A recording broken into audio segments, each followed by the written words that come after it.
The scene opens with the proud magician Shin Hyul striding confidently down a desolate corridor to face a massive monster and end it all once and for all.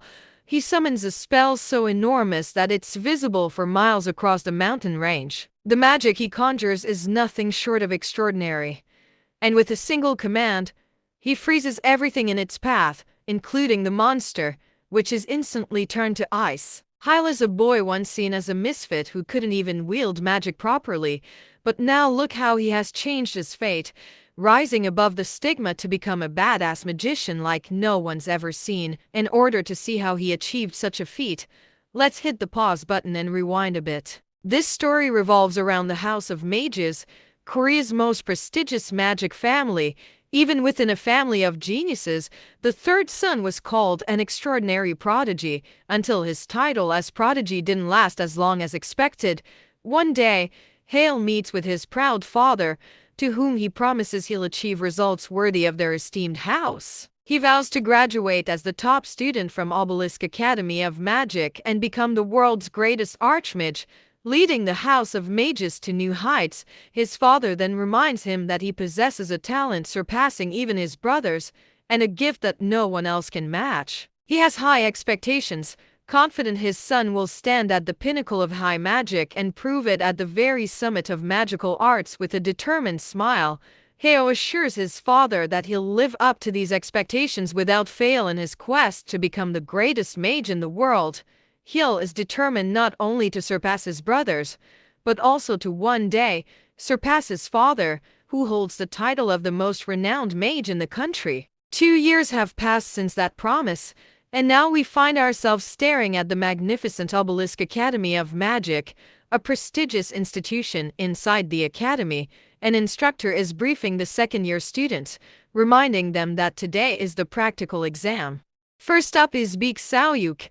The instructor tells him not to be nervous and just perform like he usually does, but judging by this guy's face, it's clear that the word nervous isn't even in his vocabulary. In fact, this guy is oozing overconfidence and is also a total jerk, the kind who's going to keep our protagonist on edge throughout the exam. He has already started trash talking, claiming he's not worried about failing because the last place has already been claimed by Hyul, who, according to him, is nothing more than trash since Hyul can't even perform basic magic. It's a mystery to him how our boy even made it into the second year. He's a useless full of joke.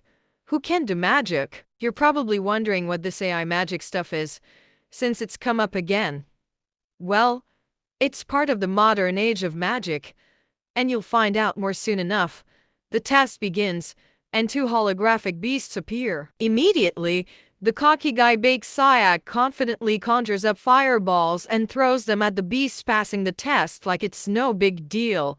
You see, modern magic evolved dramatically with the introduction of AI. All modern mages have AI chips implanted in their bodies, allowing them to cast spells easily without complex incantations. But our guy, Hyul, is the only one who doesn't have this advantage. When it's finally Hyul's turn, he tries to gather mana the old-fashioned way, pulling it into his heart and forming a magic circle through 8 steps in order to finally chant magic. But it doesn't work. He fails miserably, and the beasts charge at him right away.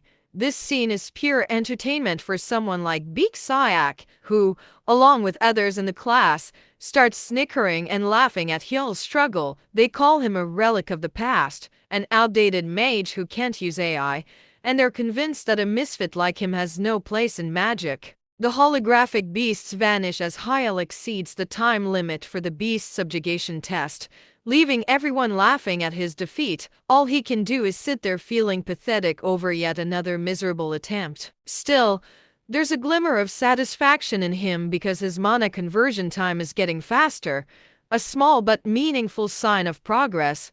When Hyul was labeled an AI misfit, his father abandoned any expectations for him, even sending him a drug to destroy the mana circle in his heart. But hey, I'll refuse to give up on his dream. Instead, he chose traditional magic implementation as his breakthrough. a forgotten method that requires mastery of mana without AI. The downside is that traditional magic can only be studied through old rare books.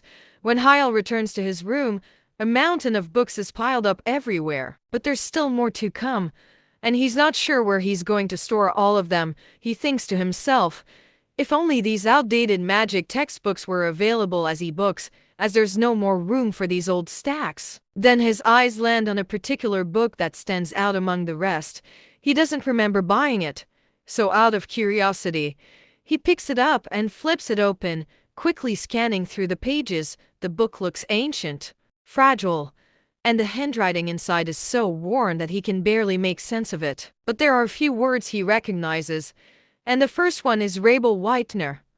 The name sounds familiar, like something he's heard of long ago. You see, Rebel Whitener was the first great mage of humanity, the first emperor of the Magic Empire, Whitener and the founder of all magic. When Hale was younger, he used to read about him in biographies, fascinated by the legend. Suddenly the book begins to glow, and the light intensifies until it reaches. If you like this video, don't forget to like and subscribe.